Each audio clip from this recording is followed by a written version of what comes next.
Një ngjarje e rëndë ka tronditur komunitetin shqiptar në Brest të Francës, ku një çift me origjinë shqiptare, Andoni Janaqi, 36 vjeç dhe Anjeza Zeneli, 30 vjeç, janë gjetur të pajetë në banesën e tyre. Autoritetet franceze dyshojnë se bëhet fjalë për një vrasje suicid, ndërsa po vijojnë hetimet për sqarimin e rrethanave dhe motivin që çoi në këtë tragjedi. Sipas informacionit nga familjarët, Andon dhe Anjeza kishin 4 vite që jetonin në Francë, ata dukeshin të mirë dhe të lumtur, me banesë, dokumente dhe gjithçka të rregullt. Megjithse kishin pasur mosmarrveshje të zakonshme në çift. Hera e fundit që nëna e Andonit foli me të birin ishte ora 14:30 e ditës së djeshme, një bisedë që do të rezultonte e fundit. Nëna e viktimës reagoi për media duke shprehur pikëllimin e thellë dhe paqartësinë për ngjarjen. Ajo tha se nuk ishte në dieni të konflikteve brenda çiftit dhe kërkoi ndihmë për të sjellë trupin e djalit në Shqipëri, duke theksuar gjendjen e saj të vështirë ekonomike dhe shqetësimet për fëmijët e çiftit.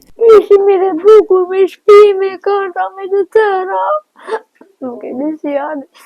Që mos ma meshin të e qiftit. Mas sot më jedi më thamë, në kërra këtu më të paura, të mami dish vlajta dhe të bësh pak e fort, të kaq më thamë. Unë dua të asim vlajnë këtu se s'kemi kushtet, të majnë vlajnë që përni vlajnë të asim të mamoja nuk ka, rogu që mirë, lanë në borgjit, s'ka që bënë vete ajo. Ka branga, ka borgjit, s'ka që dua.